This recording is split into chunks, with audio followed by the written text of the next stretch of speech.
My verdict is, number one, Africa's long-term salvation demands that we avoid adversarial politics.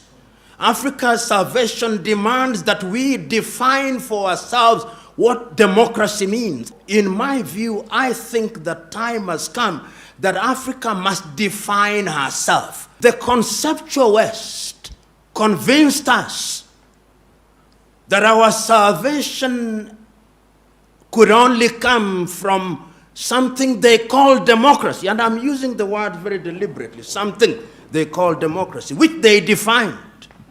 And they defined it in English, if you are colonized by the English, and they defined it in French, if you are colonized by the French, and they defined it in Portuguese, if you are colonized by the Portuguese, and they defined it in Spanish, if you are colonized by the Spaniard. We never defined it in Kinyarwanda. No. It was never defined in Igbo or Yoruba. And we were told after the collapse of the Soviet Union that democracy was equals to 1, multi-party politics, 2, periodic elections, 3, limitation of terms of the presidency. That is how the conceptual West defined it for us. And we who have had the advantage, if it is an advantage at all, of being educated in the West, there is a sense in which our thought processes are also confined by those definitions. However much we want to free ourselves, we find our default mode being how we were trained. So when we define democracy, we are also caught up in this box. Sometimes we tell ourselves to think outside of the box, but the true north of our thought processes still remains the box. We never think without the box. So when we talk about peace in Africa, and we talk about adversarial politics, we are not talking about anything that is African. The political party is not African. It is something that we inherited. You know, in the United Kingdom, they talk about the loyal opposition, loyal to the monarchy. Because there is a process. Permit me to say at this stage that Africa deals with diversity much better than Europe. Much better. If you look at your typical European nation, the Dutch is the Dutch, largely. The Swedes are the Swedes, largely. The Norwegians are the Norwegians, largely. The Finns are the Finns, largely. And where they have many ethnicities, they don't do very well. Ask the Spaniards if you doubt me. Where they had many nations in Yugoslavia, ask them. They created many nations to create pure ethnicities. But African nations have succeeded thus far in working with diversity in very unique circumstances where the conceptual West, despite their protestation to the contrary, are always interfering in our affairs in a very subtle manner. When we are holding election, they will deny it. But there is a way in which they are always moving in a subterranean fashion. Because the thesis still is that you divide them in order to rule them. That is the thesis. We don't say it as loudly as we should because we want to be politically correct, and I refuse to be correct. And this is exactly what Kwame Nkrumah warned us about. And the political party therefore lends itself to that manipulation. We will be persuaded, because it is us who have gone to school who form political parties, we will be persuaded to form outfits.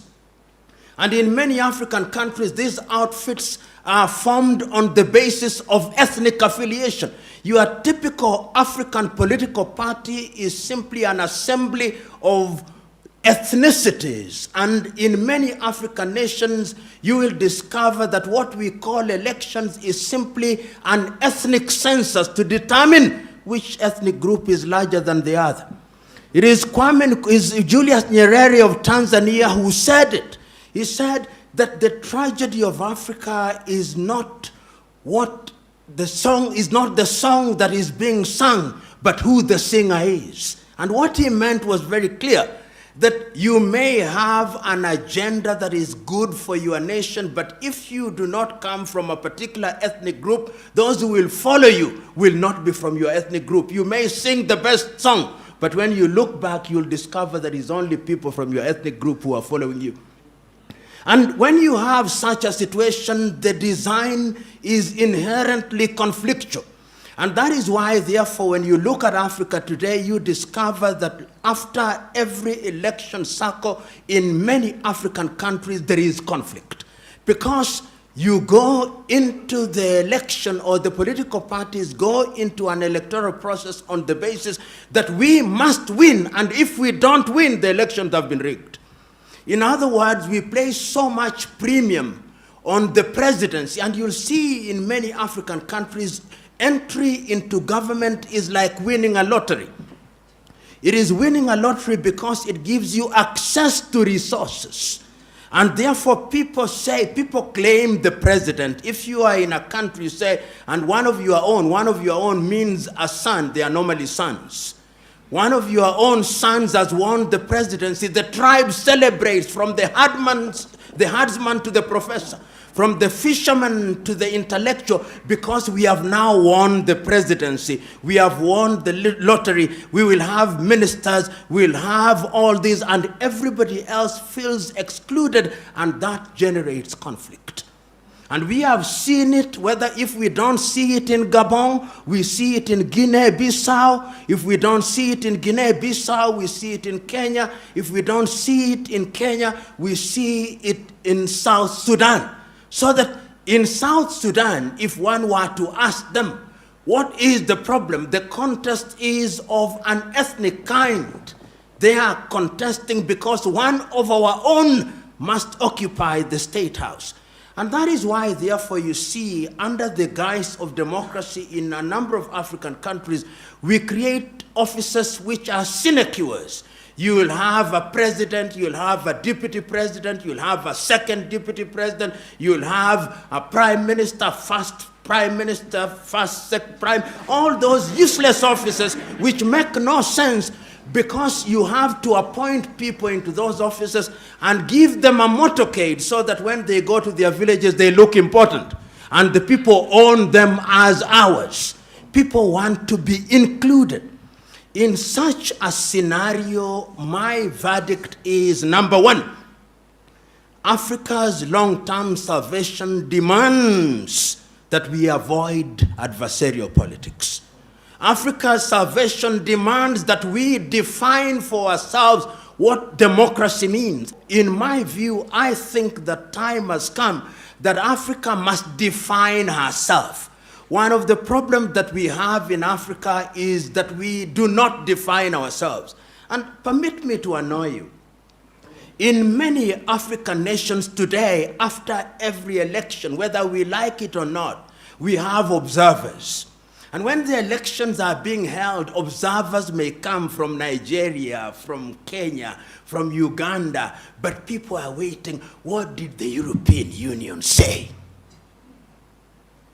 You know, this belief by us that the Europeans have a divine duty to tell us what to do, and we have a divine duty to accept to do what they say, is one of the problems that we have. And until the day that we liberate ourselves to decolonize our minds, in a manner of speaking, we are going to embrace the kind of politics that will only perpetuate conflict. Right now, as I move towards my conclusion, I simply want you to look at the map of Africa. And look at the map of Africa against the declaration that the guns must be silenced by 2020. And simply tell me, is there peace and calm in Niger? Is there peace and calm in Burkina Faso? Do you have peace and calm in Mali? Is it peaceful in Mauritania? Is it peaceful in Benin? Is it peaceful in Gabon? Is it peaceful in Cameroon? Is it peaceful in South Sudan? Is it peaceful in the Democratic Republic of Congo? Is it peaceful in Somalia? You look at the map of Africa and you look at that and you are being told through declarations that we are going to silence the guns in 2020. It's as if you are being told to go to Kigali, and meanwhile, you have engaged a gear taking you to the Democratic Republic of Congo's border, and you are on jet-like speed. This is why I think that it is incumbent upon us to remember one thing, that peace is not merely the absence of war. It is much deeper than that.